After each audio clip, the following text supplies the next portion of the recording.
I don't hold the free report as gospel. I mean, I'm not saying it's not accurate, but I'm saying I'm not holding that as a gospel report on everything that's happened.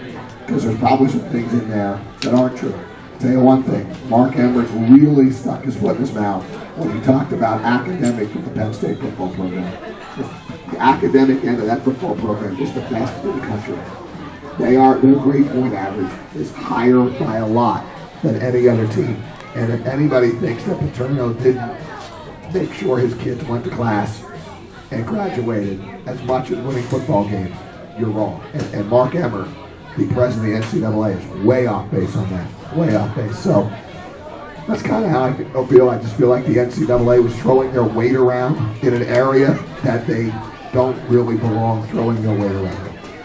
Yeah, I mean, that's one of the biggest critiques that I have and I've heard being talked about in this whole situation is the two things. One of them, like you said, everybody that was involved or responsible in any way are gone. Gone. So really the only people this is affecting now are the kids and the team and the students and the alumni who really had nothing to do with it. Correct. Second thing is, now you have the NCAA making rulings and sanctions on, technically non-football related actions. I mean, this is in no way was a recruiting violation or performance enhancing. Didn't do anything to change the team on the field. So to take away wins, to limit their scholarships, there's a lot of things they did to the program. And is it really the NCAA's responsibility to step in? I mean, criminal actions are taken on these people. They did something wrong, and those individuals are facing penalties for it. But to make the current students and the current players pay for it is... That's how I feel, and everyone's got a different opinion on it. And you know what? It's not over yet. I mean, you still have Tim Curley, the former AD that could end up going to jail. You have Gary Schultz, the vice president of the school, could end up going to jail. There's a lot more to come out, and the thing is, I thought the NCAA reacted very quickly. I mean, it was all based on the free report. They did no investigation of their own. It was all based on that report. And so I was a little disappointed that the penalties were so harsh because they have really, they'll be okay next year, but how's Bill O'Brien going to bring in freshmen when he has to tell them, you're not going to a bowl game in 4 years and you can't compete for a national championship?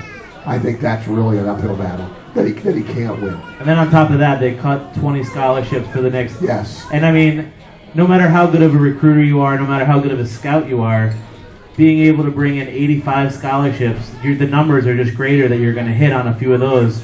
When you can only bring in 65, a lot of those guys aren't going to pan out. There's just less opportunity for you to find a kid that does pan out.